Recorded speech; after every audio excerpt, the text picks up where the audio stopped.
It's the first Friday of the month. In Bremerton, the rain has cleared, and as the workday ends, locals come to do their part to enjoy the first Friday art. But not all art is canvas or clay.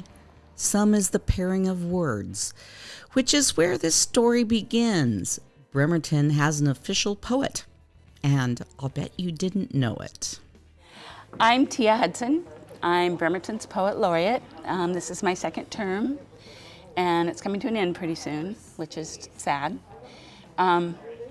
People ask me what a Poet Laureate does, and I just tell them that I'm in charge of all things poetry in Bremerton, which may or may not be true. So on First Fridays, I come down and with a manual typewriter, and we do 10-minute typewriter poems. Tonight we find her setting up next to ingredients for the art of food, a foyer space to the side where people pass and, if so inclined, can use her talent with the lines. If you give me a topic, I will do a poem for you in about 10 minutes. What topics are the muse of those who ask for one? How does she compose? It's up to her to articulate what most cannot alliterate. Do you have a topic for me today? The concept of like when you turn your back this time of year, your garden goes crazy. Something like that. Okay, and what do you have in your garden? Oh, a lot of weeds.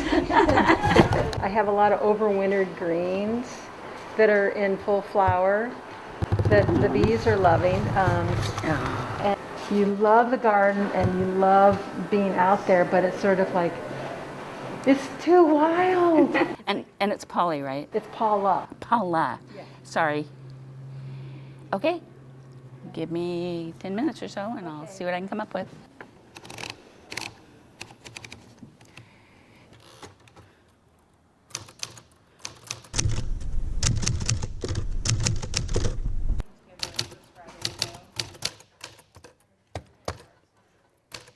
So I always title it the topic that they ask for, and then for and the person.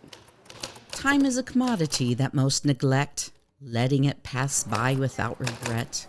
But for Tia, she uses it well, combining the thoughts of those who enjoy the magic of the prose. Well, not one of my best efforts because of that stupid space bar. Should I do a dramatic reading? Garden gone crazy for Paula. Forget the dream of ordered rows, neat and straight, stems holding their place, all their own. Think instead of overwintered greens, weeds flowering, straggly, overgrown life. Celebrate life grown fast and luscious, spreading up and out, riots of color, seeds and don't forget the bees, carrying love through it all. The struggle to evoke meanings is shown on the page. Darker makes an impression, fighting the typewriter's will of the verse's visual appeal. You really have to use force. It's much easier on a keyboard.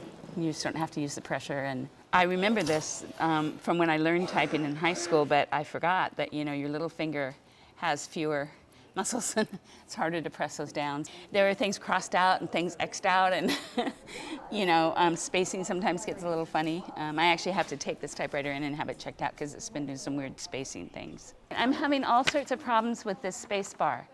So some of the words ran together. But as I've always said, it's all part of the charm, right? When it was our turn, the question on our mind, what really is BCAT? Her vision of our purpose? Good TV for all of us. Towers carry the signal, come home to Bremerton. Kitsap access for everyone television. What's good in Bremerton? Food, art, people, enjoy it all. Share it with everyone. The life, the weather, the events all covered and accessible through the lens, the window with the warm glow, home, warm and funny, and there for everyone.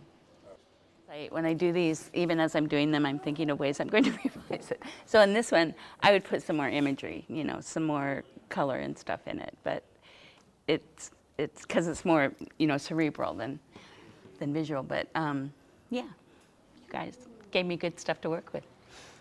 I love it. Thank you very much. It's fun though, and people get personalized poems, and it keeps my creative juices nimble. People walk by and I just ask if they want a poem. I'm more careful with some stuff because it's for other people, and I'm writing about something that they care about for whatever reason. Would you like a poem? I would. Okay, I'm working on one right now, but what would you like a poem about? Like David. Okay.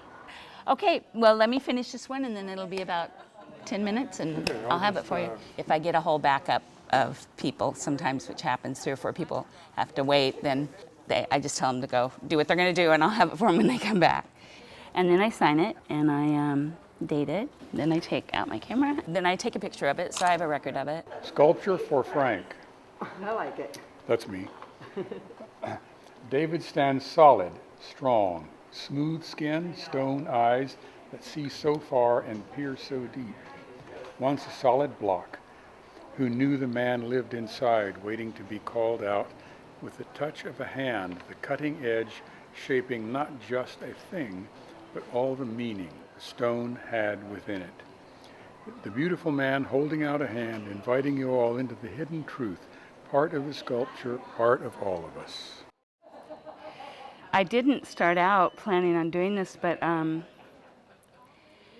thinking about putting a book together of 10-minute typewriter poems. And ideally, like have, the original poem and all its messiness, and then on the other page, the final revised version. See how that goes. Something I've been thinking about. I'm working on that.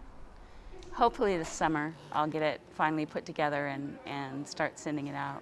I just really want to get kids more interested in students, things like that, so. As First Friday winds down, words creating vivid imagery fades with the setting sun. Time to put away the instrument. It is done with that last click.